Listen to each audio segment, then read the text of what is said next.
Hello everyone, hello learners, welcome back to my YouTube channel Vidik Manthan, where we have started an arduous journey of completing all three criminal laws. Let me remind you again that since this is the free course, in the sense that you will not be charged even a single penny for it, so do not bring any such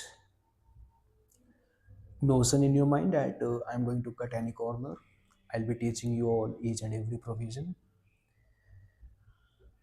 Let us start with this lecture. This is the third lecture I have come up with of Bharatiya Nagrik Suraksha Samhita. After completing the second lecture, uh, let me have a quick recap what we studied in the second lecture of BNSS. In the very second lecture, we talked about the guiding principles of procedural laws. We also talked about the the fundamental difference between the executive and judicial, the executive and judiciary, which was a mutable topic, which was a debatable topic of 1898 code, which had an inherent defect with regards to this only. It was not in consonance with Article 50 of Constitution of India. So, in the previous lecture of BNSS, in the second lecture of BNSS, we clarified, we distinguished, and understood the difference between executive and judiciary. When the role and function of executive starts, and till where it lasts. Or we can say that the role or the function of judiciary starts where the role and function of executive stops. We also talked and discussed. It was the though it was brief discussion. Later on, I'll be delving into each and every provision detail. We talked about the five powers of executive magistrate. The first power was binding down power, which flowed from section 126 to 143 of BNSS. The second power, which was these all are preventive power. Let me tell you that the main aim of executive officer is to prevent the society from an offense. कि offense होने ही ना दें. Let us make the ideal society. uh, uh, let us make the society as an utopian society. उनका purpose यही होता है, उनका main M होता है कि ऑफेंस होने ही ना दें. तो जो कोई भी स्टेप्स लिए जाएंगे एग्जीक्यूटिव ऑफिसर के द्वारा, those all are going to be preventive in nature. उनको प्रिवेंट करना है सोसाइटी को ऑफेंस होने से. तो पहला preventive power is binding down power. मतलब कि किसी को मजबूर कर देना और उनसे सिक्योरिटी ले लेना, उनसे प्रॉमिस करवा लेना इन ले मैन कि आप कुछ ऐसा काम नहीं करोगे जिससे सोसाइटी डिस्टर्ब हो और पीस भंग हो, शांति भंग हो. Second preventive power was given by the virtue of Police Act 1861. That was जिसको कहते हैं which is very much prominent, डंडा मारने वाला power, which which ran from 148 to 151 of BNSS, जिसको एक रॉन्गफुल असेंबली, एक ऐसी असेंबली को तितर बितर करने की पावर, जिसको बोलते हैं तितर बितर करना, that is given within section 148 to 151 of BNSS. Third power was public nuisance power. Public nuisance हटाने के लिए, पब्लिक न्यूसेंस को सोसाइटी को पब्लिक न्यूसेंस से बचाने के लिए, फिर पब्लिक न्यूसेंस कहीं फैला हुआ है तो उसको साफ सफाई या पब्लिक न्यूसेंस से छुटकारा दिलाने के लिए सोसाइटी को. और इस काम के लिए we can not expect a judicial magistrate to go on the ground level and check कि कहाँ पे गंदगी है, कहाँ पे गंदगी नहीं है, सोसाइटी को कहाँ से, सोसाइटी के सिटीजन को कहाँ पे दिक्कत हो रही है, कहाँ पे दिक्कत नहीं हो रही है. We can not expect all this things to be done by an executive, by executive judicial magistrate. ये डोमेन ऑफ वर्क है एग्जीक्यूटिव मजिस्ट्रेट का, पब्लिक न्यूसेंस की power, which was from 152 to 162. Next was the curfew, जिसको हम लोग जानते हैं curfew वाला section, 144 CRPC, 144 CRPC erstwhile. Now it is in BNSS in the form of 163 BNSS. जो कि एक एक्सपार्टी ऑर्डर इसमें दे सकता है एग्जीक्यूटिव मजिस्ट्रेट, जो कि नेचुरल जस्टिस के अगेंस्ट है। अर्जेंट केसेस की सुनवाई होती है इसमें। Last was the power to deal with the cases which are pertaining to immovable property. ऐसे पावर, ऐसे कॉन्फ्लिक्ट्स जो अराइज होने वाले हैं with concern to immovable property. जो इमूवेबल प्रॉपर्टी से रिलेटेड जो भी कॉन्फ्लिक्ट्स होने वाले हैं, अराइज होने वाले हैं, और एग्जीक्यूटिव मजिस्ट्रेट को पता चल गया कि ऐसे कुछ होने वाला है with regards to this particular land और पर्टिकुलर होम और हाउस, तो उस कॉन्फ्लिक्ट को प्रिवेंट करने की power 164 to 172। We also talked about the concept, the comparatively newer concept of victimology, जो कि पैर पसार रहा है अपना क्रिमिनल लॉ में। विक्टिम्स का से विक्टिम की इंडिपेंडेंसी को बढ़ाना, ये मकसद है विक्टिमोलॉजी का।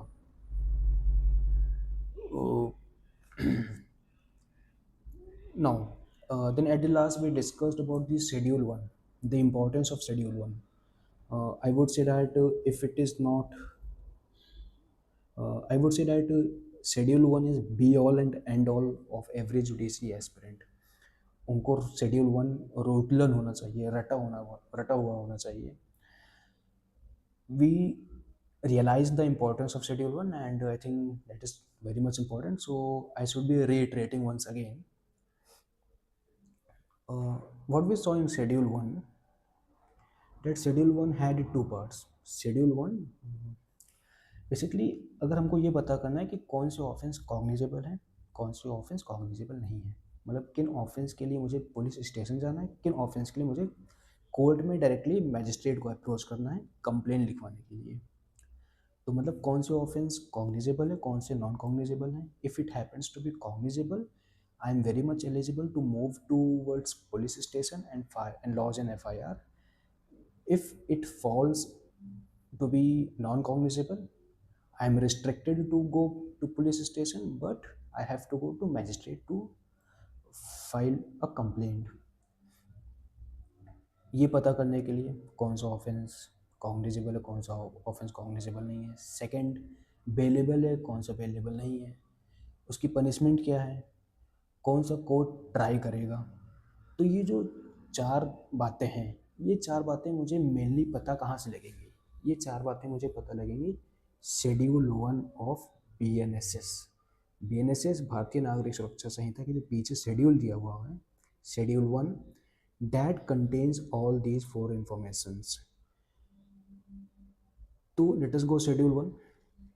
When you come to schedule 1, offence के नेम लिखे हुए हैं, पनिशमेंट के बारे में बात किया गया है, कॉग्निजेबल है कि नहीं, बेलेबल है कि नहीं, और कौन सा कोर्ट उसको ट्राई करेगा। जो शेड्यूल 1 का पहला पार्ट है, फर्स्ट पार्ट, इसमें कई सारे ऑफेंसेस इंडिविजुअली डील किए गए हैं, हर एक ऑफेंसेस को सेपरेटली डील किया गया है। ये सारे वो ऑफेंसेस हैं जो कि BNS में हैं।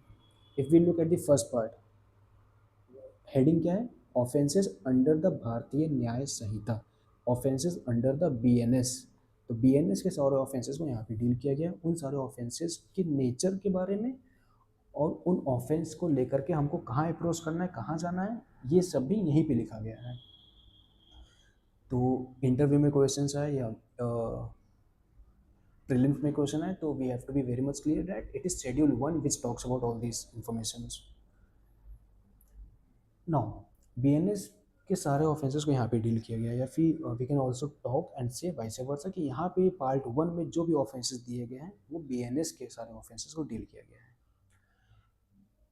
वी नो वेरी मच कि we also have n number of minor laws, special laws, POCSO है, SC ST है, डाउरी है, उसमें भी ऑफेंसेस लेट डाउन है, these are minor laws.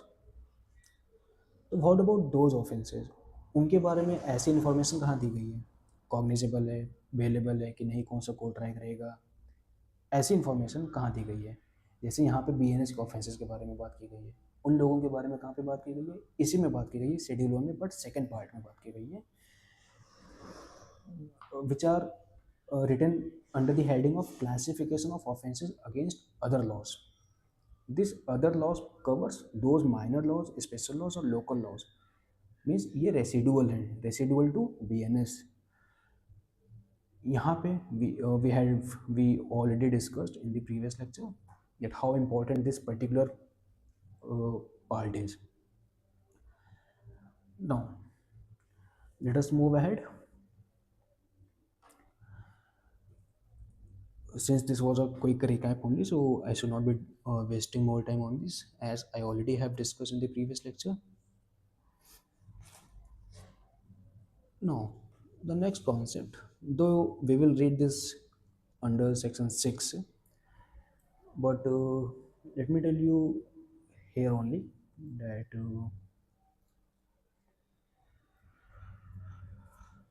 let us open section 6 for a while.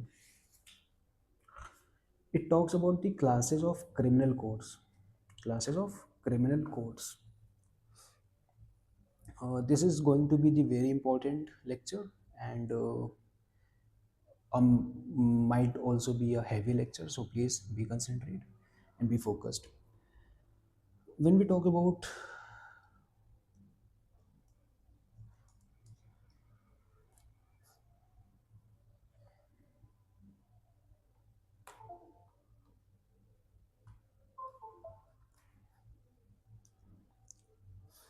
uh, when we talk about the criminal codes,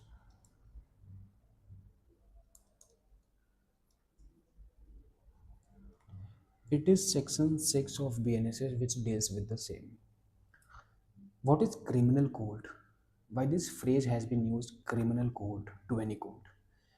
Any code to be a criminal code, it means that that code has the right to deal any case, to try any case for the first instance, for the first time. Criminal code are those codes which can try the case for the first time. मतलब कि lower courts, easy language, easy example, lower courts जो case offence होता है, पहला जो offence होता है, offence उनका जो ट्रायल होता है वो लोअर कोर्ट से स्टार्ट होता है, तो कह सकते हैं वो क्रिमिनल कोर्ट है. कोई भी ऑफेंस डायरेक्टली सुप्रीम कोर्ट में तो जाता नहीं है, इसके मतलब वो क्रिमिनल कोर्ट नहीं है. तो criminal courts are those courts which can try the case for the first instance,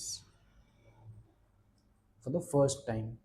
So criminal courts are those courts which can try the case for the first time. So it means that appellate courts does not try the case.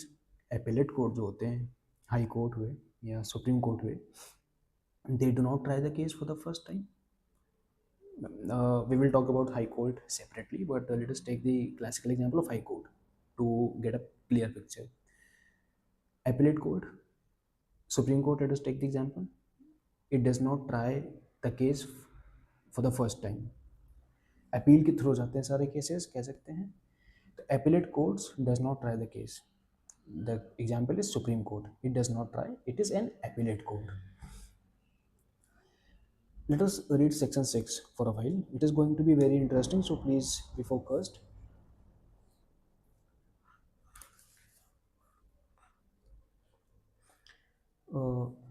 Let us read section 6. Section 6, classes of criminal courts besides the high courts. What does besides mean?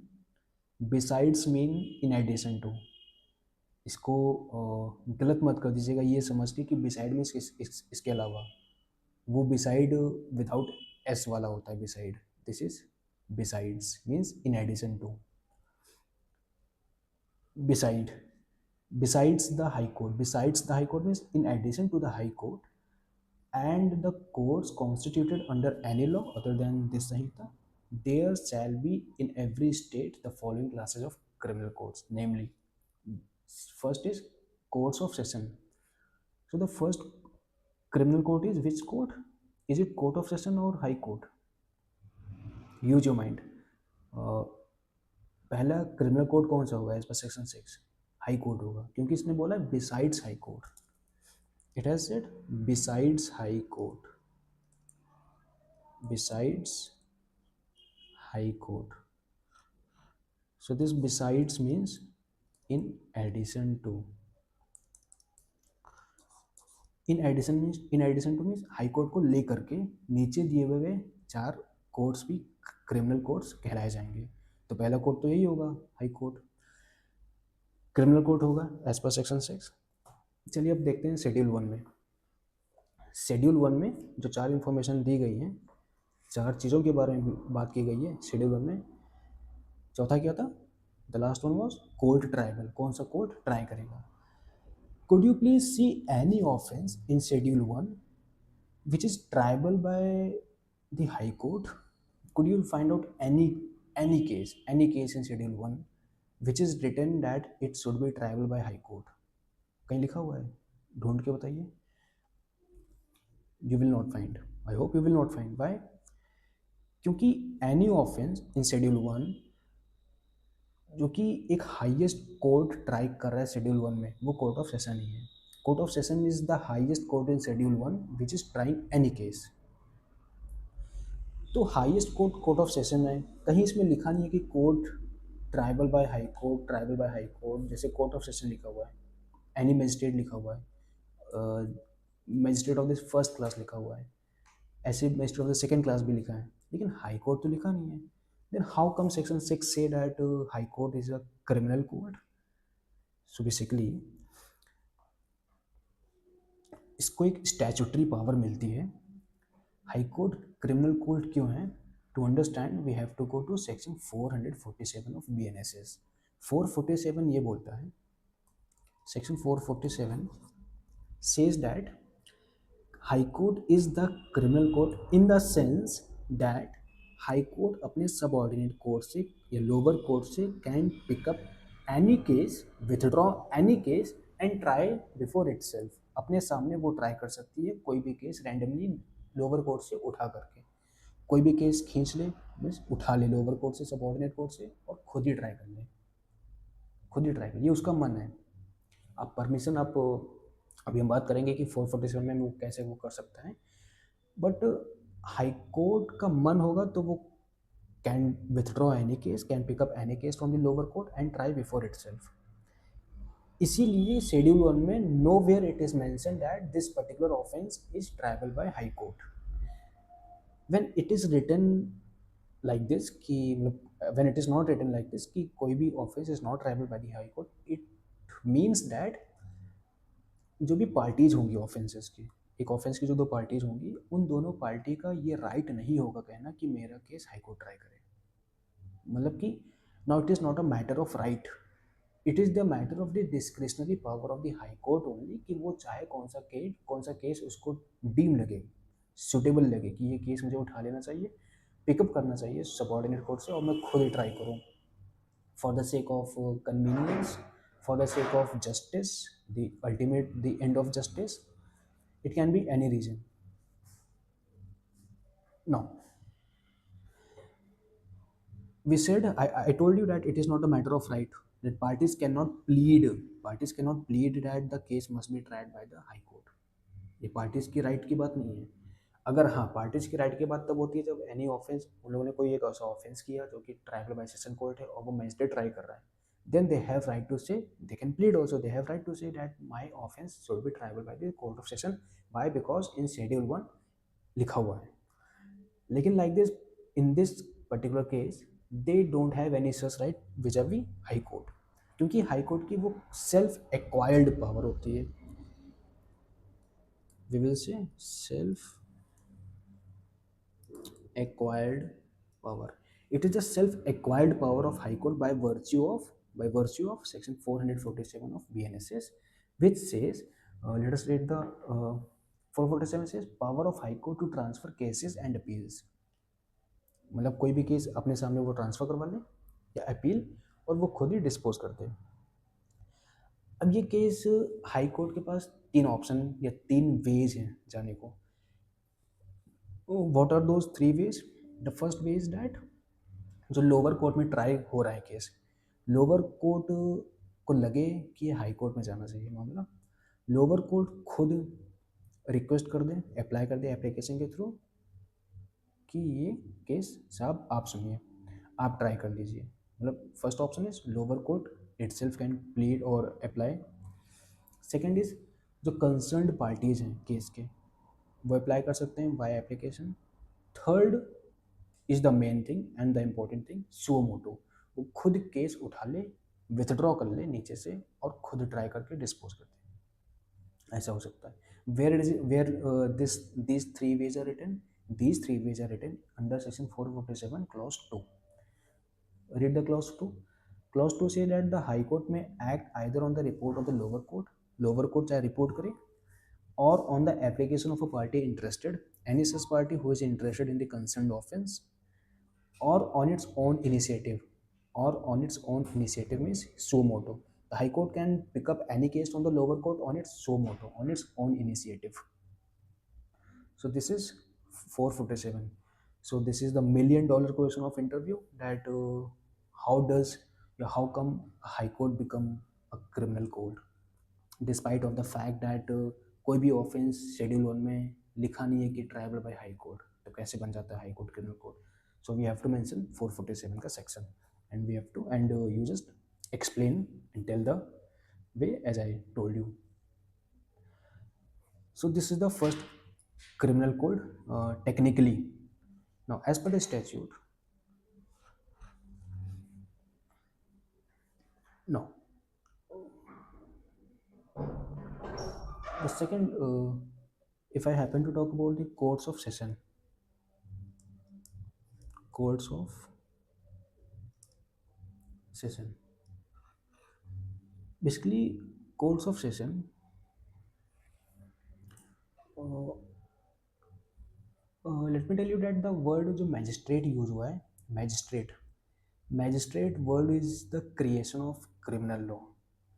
Magistrate word is the creation of BNSS, whereas the judge word judge is the creation of CPC. Magistrate जब मैं बोलता हूँ magistrate, it is always appended with the criminal law BNSS, and the judge word is appended with the CPC. When I say session code, this is the criminal code. We have seen in schedule 1 many offenses are there which are triable by the session code. Session code can be divided into three parts. The first is session judge, second is additional session judge, and the third is assistant session judge, which is obsolete now. It is not in used. The concept of assistant session judge is completely deleted from BNSS, though it existed in CRPC, but BNSS में इसको delete कर दिया गया है. assistant session judge की नाम की कोई भी चीज़ नहीं है BNSS में. Now we have only two bodies, session judge and additional session judge. Now, when I say session judge and additional session judge, let me make a hierarchy of judicial system. In that, I can tell you in a better way. Basically, एक state का मैं I'm going to make a judicial hierarchy or hierarchy of a judicial system as far as any state is concerned. So at the top, the apex court of the state is the High Court.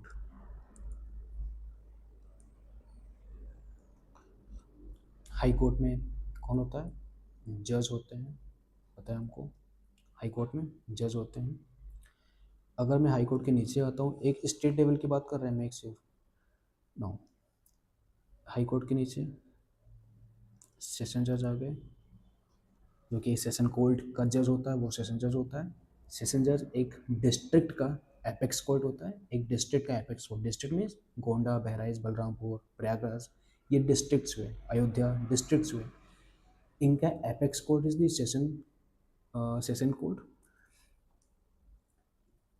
No, session जज and magistrate. As I told you, session judge can further be divided into three parts. Oh, sorry, this I should have written.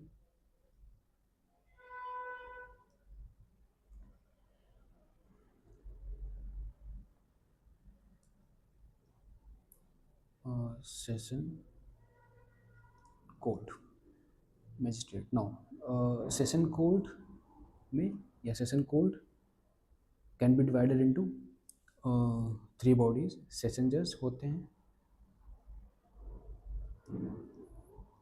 Additional session जज and assistant session जज assistant session जज अब नहीं है session जज and additional session जज की अगर बात करें जब मैं बोलता हूँ सेशन जज it automatically includes the concept of additional session जज सेशन जज एडिशनल सेशन जज seeing the workload seeing the variety of cases additional session जज की भी पोस्ट होती हैं अलॉन्ग विद सेशन जज जब मैं सेशन जज बोलता हूँ और एडिशनल सेशन जज आई डू नॉट मीन कि सेशन जज और एडिशनल सेशन जज में कोई पावर का अंतर होता है पावर दोनों की सेम होती है as far as judicial power is concern judicial power session जज एडिशनल सेशन जज की सेम होती है व्हेन आई से again judicial power what does this mean judicial power मतलब कि एडिशनल सेशन जज की जो डिसीजन होंगे इनके जो जजमेंट होंगे इनके जजमेंट या डिसीजन के अगेंस्ट अपील सेशन जज में नहीं जाएगी एडिशनल सेशन जज की अपील जो जाती है वो हाई कोर्ट में जाती है ना कि सेशन जज को जाती है सेशन जज is not the judicial power judicial boss of additional session जज why they are standing at equal footing as far as judicial hierarchy is concerned as far as judicial power is concerned they both are standing at equal footing that is why additional session judge की जो appeal होती है इनके against judgement के against high court में जाती है ना कि सेशन जज में जाती है नो सेशन जज we can say that session जज फिर इनसे एक अपर हैंड रखता है in terms of administrative he is an administrative boss holidays approval workload यही गाइड करते हैं सेशन जज कि हॉलीडेज क्या होंगी एडिशनल सेशंस की वर्कलोड क्या होंगे वैराइटीज ऑफ केसेस क्या क्या देखेंगे क्या नहीं देखेंगे बट अपील में नहीं बैठेगा सेशन जज एडिशनल सेशंस के against got my point I am repeating once again additional session जज की जो अपील होती है that goes directly to high court but not to session court या सेशन जज now if I happen to come to magistrate वाला concept can further be divided into three parts CJM JM first class and JM second class when I say CJM and JMIC this is JMIC basically this is JM first class I means first CJM the basic concept keep understanding everything what I'm telling you CJM and JMIC ये जो इनको बोलते हैं कि ये same class के होते हैं सेम क्लास के मतलब कि ये क्लास फर्स्ट के ऑफिसर्स हैं इन लेमैन ये फर्स्ट क्लास ऑफिसर हैं फर्स्ट क्लास मैजिस्ट्रेट्स हैं फर्स्ट क्लास मैजिस्ट्रेट्स तो फर्स्ट क्लास मैजिस्ट्रेट्स में कौन कौन आ गए CJM आ गया और JMIC पर से JMIC खुद फर्स्ट क्लास मैजिस्ट्रेट है फर्स्ट क्लास वहाँ पे उसमें तो बोला भी जाता है judicial magistrate of the first class तो judicial magistrate of the first class ये सेकंड वाला judicial magistrate of the first class पर से मीन्स वो खुद एक फर्स्ट क्लास नाम से पता चल पा रहा है बट CJM भी फर्स्ट क्लास मैजिस्ट्रेट होता है तो when I say first class magistrate I mean to say उस फर्स्ट क्लास मैजिस्ट्रेट में दो लोग आते हैं CJM और JMIC फर्दर लेक्चर में जब मैं JMIC या फर्स्ट क्लास मैजिस्ट्रेट बोलूँगा JMIC तो नहीं बट फर्स्ट क्लास मैजिस्ट्रेट बोलूँगा तो आपके मन में आपके दिमाग में दो लोगों के बारे में ख्याल आना चाहिए कि या तो सर CJM के बारे में बात कर रहे हैं या JMIC मतलब दोनों के बारे में बात कर रहे हैं तो CJM and judicial magistrate of the first class they both are first class magistrate now when I say that they both are first class magistrates just like SJ and additional session judge इन लोगों के बीच का भी जो relation वैसे कुछ होगा जैसे session जज और एडिशनल सेशन जज का था क्या था रिश्ता उन दोनों के बीच का जो रैंकिंग पावर थी जो जुडिशियल पावर थी वो दोनों सेम थी जो पावर पनिशमेंट की सेशन जज की थी वही पावर पनिशमेंट की एडिशनल सेशंस के पास भी थी देने की पनिशमेंट की पावर, पनिशमेंट देने की। लाइकली सीजेएम की जो पावर होगी वो थोड़ा सा ज़्यादा होगा जेएमआईसी से। यहाँ पे बेसिकली यहाँ पे थोड़ा सा अंतर इस एस्पेक्ट में आ जाता है कि जो सीजेएम होगा उसके पास जो पनिशिंग पावर होगी वो थोड़ा सा ज़्यादा होगा, लेकिन वो जस्ट लाइक सेशन जज एंड एडिशनल सेशन जज, यहाँ पर भी ये CJM is not the judicial boss of the जेएमआईसी। जेएमआईसी और सीजेएम दोनों लोग फर्स्ट क्लास मैजिस्ट्रेट हैं, इसीलिए इन लोगों के बीच की जो पावर है, जुडिशियल पावर या फिर पनिशिंग पावर, पनिशमेंट देने की power, CGM and GMIC, they both hail from first class magistrate. They both are first class magistrate. First class magistrate, since they both fall in same class of magistrate, first class magistrate, इसीलिए CGM भी JMIC के judgement या JMIC के decision के against जो appeal होती है उसमें नहीं बैठ सकता CGM। JMIC की जो अपील होती है वो जाएगी सेशन कोर्ट में। वो कहाँ जाएगी? सेशन कोर्ट में जाएगी। प्रैक्टिकली जेएमआईसी की अपील, जेएमआईसी के अगेंस्ट जो अपील होती है उसमें सीजेएम नहीं बैठ सकता। सीजेएम, क्योंकि सीजेएम बाय एज काफ़ी सीनियर होता है, तो सीनियरिटी के बेसिस पे इसको थोड़ी सी ज़्यादा पावर ये मिलती है कि ये पनिशमेंट ज़्यादा दे सकता है, up to 7 years, majorly up to 7 years. 7 years ये बेसिकली। जेएमआईसी की पनिशिंग पावर 3 ईयर्स है, 3 years and fine 50,000। CGM 7 years, fine unlimited.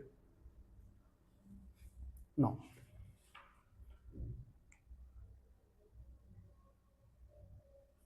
No. More to understand, CGM और JMIC का जो रिलेशनशिप है वो कुछ ऐसा है कि जो CGM है वो JMIC की अपील के अगेंस्ट नहीं बैठ सकता, लेकिन CGM क्योंकि सीनियर है, थोड़ा सा एज ज़्यादा है, 8-10 साल का अंतर हो जाता है प्रैक्टिकली, तो CGM एडमिनिस्ट्रेटिव बॉस होता है। एडमिनिस्ट्रेटिव बॉस होता है किसका? JMIC का। मतलब कि वर्कलोड क्या होगा, वर्क प्रोफाइल क्या होगा, कौन से मामले ये देखेंगे, हॉलीडेज़ को मेंटेन करना, हॉलीडे को मिलनी है कि नहीं मिलनी है, कब मिलनी है, मतलब कि एडमिनिस्ट्रेटिव वाली चीज़ें वो CGM कंट्रोल करेगा JMIC का, लेकिन जुडिशियल बॉस नहीं है। He is an administrative boss but not a judicial boss. Judicial boss अभी भी JMIC का सेशन कोर्ट होगा या सेशन जज होंगे, ठीक है, CGM नहीं होंगे। CGM को बस बनाया गया है JMIC को एडमिनिस्ट्रेटिवली कंट्रोल करना, ना कि जुडिशली कंट्रोल करना। तो जुडिशली कंट्रोल मतलब कि बॉस नहीं है, अपील में नहीं बैठ सकता, क्योंकि ये दोनों फर्स्ट क्लास मैजिस्ट्रेट हैं। So it is absurd to say कि इनकी अपील CGM को जाएगी, नहीं जाएगी, क्योंकि दोनों फर्स्ट क्लास मैजिस्ट्रेट हैं। No. When I talk about JM second class, in many districts JM second class होते हैं, कई डिस्ट्रिक्ट्स में नहीं होते हैं, as per the weightage of district, cases of districts. No. One more thing, it is very much imperative to talk and discuss कि अगर ये दोनों सेम क्लास मैजिस्ट्रेट्स हैं, CGM और JMIC, then what was the need of creation of CGM? तो CGM का concept, CGM का post बनाया ही क्यों गया अगर दोनों फर्स्ट क्लास मैजिस्ट्रेट हैं? डायरेक्ट JMIC होता, फिर सेशन जज होता।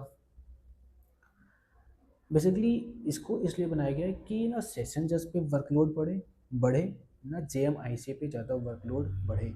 दोनों के बीच में जो रिलेशन है रिलेटेड टू वर्कलोड वो मेंटेन रह सके। JMIC 3 years, CGM 7 years, session जज we can say अब when we will look schedule 1, इनके जो ऑफेंसेज ट्राइबल बाय सेशन जज हैं वो मोस्टली पनिशेबल बाय 10 years और मोर है, 10 साल से ज़्यादा। मान लेते हैं कि 10 साल से ज़्यादा वाले हैं सारे ऑफेंसेस सेशन जज ट्राइबल के। जेएमआईसी के 3 ईयर्स। तो 3 ईयर्स से बहुत सारे ऑफेंसेस ऐसे हो सकते हैं जिसमें थोड़े से ज़्यादा हीनियस है, और जेएमआईसी को ये लगता है कि इसमें 3 साल नहीं, 3 साल से ऊपर मिलना चाहिए।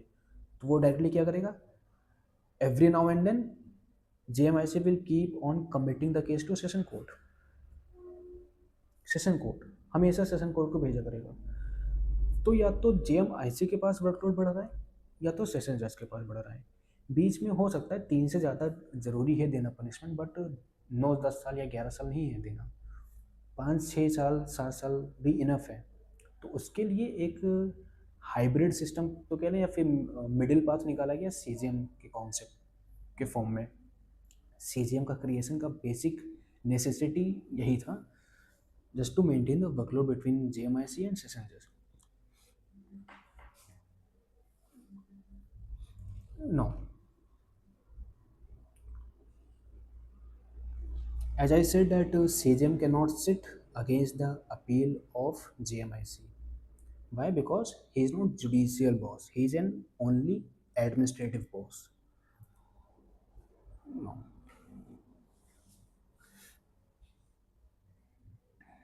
जैसे कि अगर वो एडमिनिस्ट्रेटिव बॉस है तो वो क्या करेगा, हॉलीडेज सैंक्शन करेगा, SCR लिखेगा, रिपोर्ट बनाएगा, जो एनुअल रिपोर्ट होती है, परफॉर्मेंस रिपोर्ट होती है, वर्कलोड के बारे में देखेगा, डिस्ट्रीब्यूट करेगा, वर्कलोड ट्रांसफ़र करेगा केसेज, या उन्हीं खुद ही को ट्रांसफ़र करेगा, आप कहाँ किस कोर्ट में रहोगे। All these administrative task works are controlled by CJM। JMIC का, JM सेकेंड क्लास का, वी विल सी इनका 1 साल का पनिशिंग पावर होता है, we will see in section, in the relevant section. No, this is the case of a normal districts which are not metro city. If we go to metro city, तो which are metropolitan cities? Metropolitan cities are those cities जिनकी population 1 million से ज़्यादा होती है, 10 लाख से ज़्यादा होती है, they are metro cities. Metro cities में जो we have a corresponding place to CGM, that is CMM। जो एक normal district non metro cities में CMM वो CGM होता है, उसके करस्पॉन्डिंग में उसी के पैरेलल मेट्रो सिटीज़ में CMM होते हैं, chief metropolitan magistrates.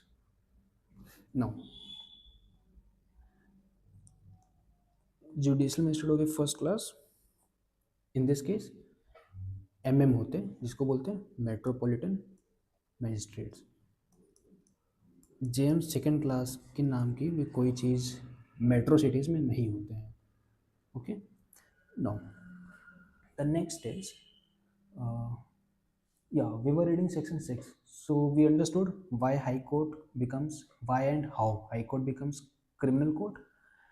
We discussed court of session, which had three, primarily two session judge, additional session judge. Judicial magistrate of the first class, we understood. Now when I say judicial magistrate of the first class, this judicial magistrate of the first class contains two individuals, CJM and JMIC खुद। तो judicial magistrate of the first class means एक आपका हो गया first class magistrate में जो दो लोग आते हैं, CGM और JMIC। No, third is judicial magistrate of the second class and executive magistrates. Executive magistrates, executive magistrate can further be divided into three parts. First one is district magistrates, second one is additional district magistrate जिसको बोलते हैं ADM, next is SDM। When I से DM and ADM, again DM और ADM की rank same होती है, इनका power भी सेम होता है, और सेम टेरिटोरियल जुरिस्डिक्शन भी होती है, इनकी पावर भी सेम होती है, एडमिनिस्ट्रेटिव पावर सेम होती है, सब कुछ सेम होता है, टेरिटोरियल भी सेम होता है। बट ये तब बनाए जाते हैं जब डिस्ट्रिक्ट बड़ी हो और वर्कलोड ज़्यादा हो, तो seeing the we can say that how the district the cases of districts, the we can say the dynamic of districts को देख करके ADM की पोस्ट होती हैं। No,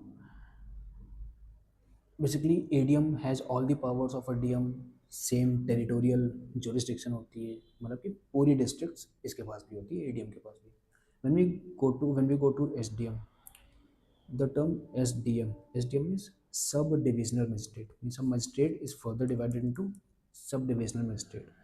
तो ये SDM का जो पावर सेम होता है, what I say power, which power, executive power, those 5 powers which I taught you, binding down, डंडा मारने वाला पावर, पब्लिक न्यूसेंस की पावर, कर्फ्यू लगाने वाली पावर, और इमूवेबल प्रॉपर्टी से अराइज होने वाली कोई भी कॉन्फ्लिक्ट को प्रिवेंट करने की पावर, वो पांचों पावर एसडीएम के पास भी होती है, but vis a vis to his own sub divisional reason.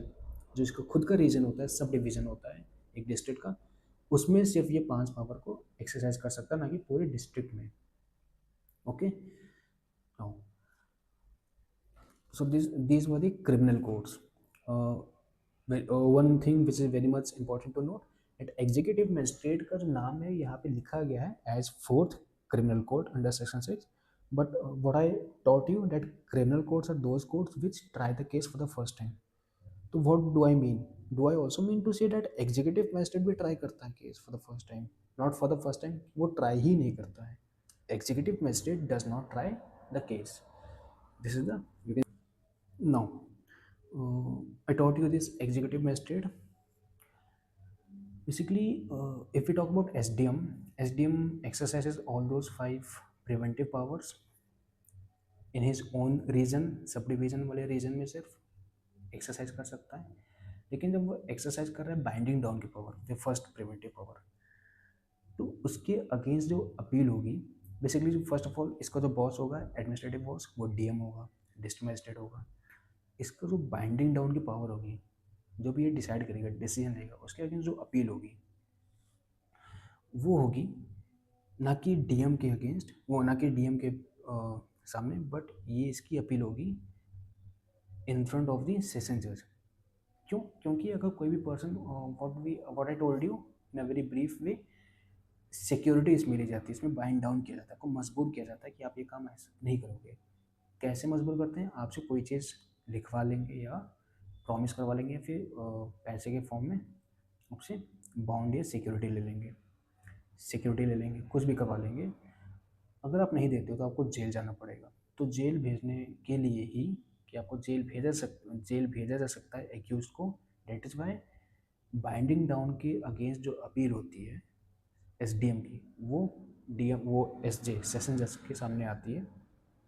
If the person does not give surety, कोई भी सियोरिटी, वो फिर उसको जेल में डालना होता है. And as per the Indian judicial hierarchy is concerned, it is very much common to say and needless to say that high courts की जो पावर होती है, सेशन कोर्ट की जो पावर होती है ट्राई करने की केसेस, वो लोअर कोर्ट तो एक्सरसाइज नहीं कर सकती, but vice versa is possible as per the hierarchy. What does hierarchy says? Hierarchy तो यही कहता है कि जो लोअर कोर्ट की पावर होती है वो ऑटोमेटिकली डीम कर लिया जाता है कि वो उसके हायर कोर्ट के पास वो पावर ऑटोमेटिकली है.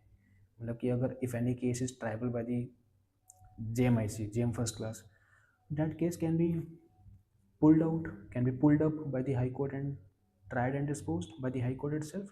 कोई आई मीन टू से कोई जवाबदेही, कोई अकाउंटेबिलिटी नहीं होगा, कुछ नहीं करना है, वो खुद विथड्रॉ कर ले JMIC के ट्राइबल वाले केसेस, खुद डिस्पोज ऑफ कर दे. बट क्या उल्टा पॉसिबल है? उल्टा नहीं पॉसिबल है. So this only I mean to say that vice versa is not possible.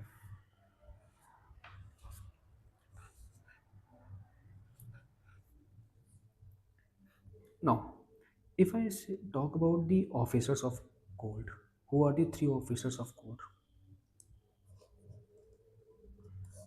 There are 3 officers of court. The first officer is presiding officer, PU, presiding officer.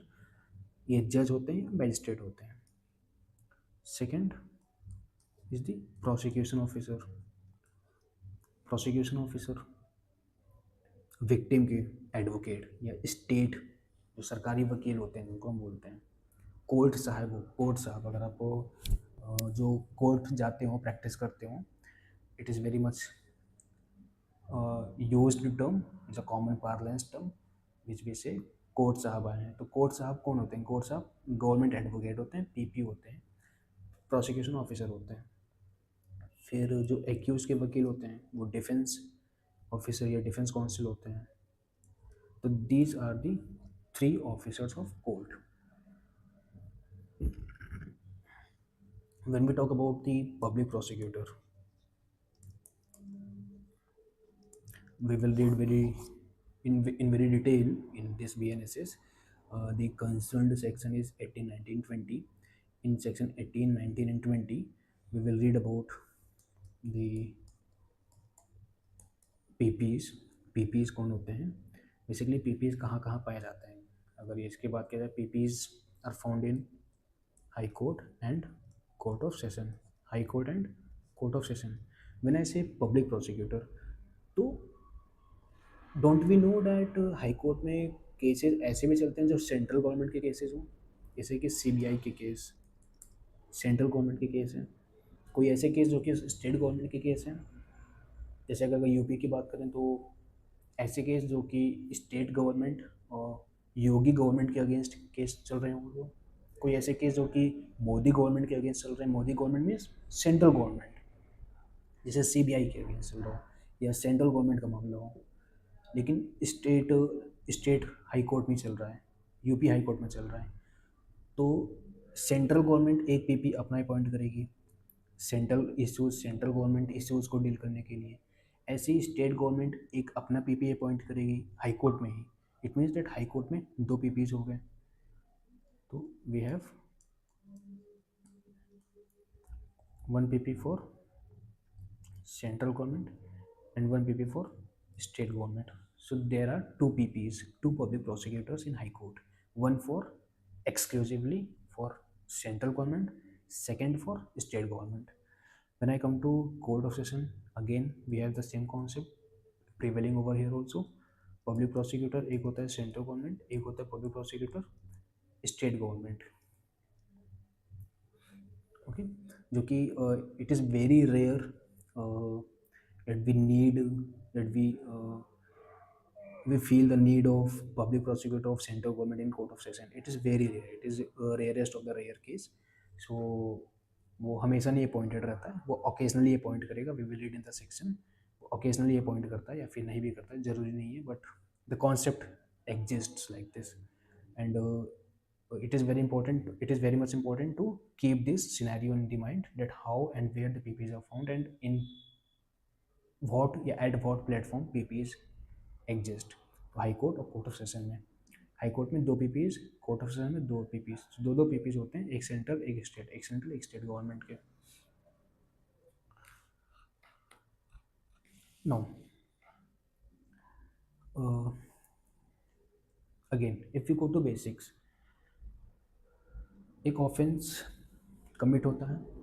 अगर वो offence का nature cognizable है, it means that अगर वो cognizable है तो the victim will go to police station, FIR lodge करवाएगा. FIR lodge करवाना सिर्फ विक्टिम का ही ज़रूरी काम नहीं है. ऑफेंस के अगेंस्ट, ऑफेंस होता किसके अगेंस्ट है? We talked in the very first jurisprudential lecture. Offence takes place against the society, not against the victim alone. तो ऑफेंस जब स्टेट के अगेंस्ट है तो स्टेट का कोई भी सब्जेक्ट मीन्स स्टेट का कोई भी सिटीजन उठ करके, मुंह उठा करके जा सकता है पुलिस स्टेशन और एफआईआर लॉज करवा सकता है. It is not only victim who has to go and lodge an FIR. Any person can go and lodge an FIR against the offense took place.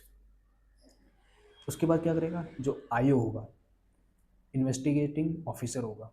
That investigating officer will move to the place जहाँ पे offence हुआ है,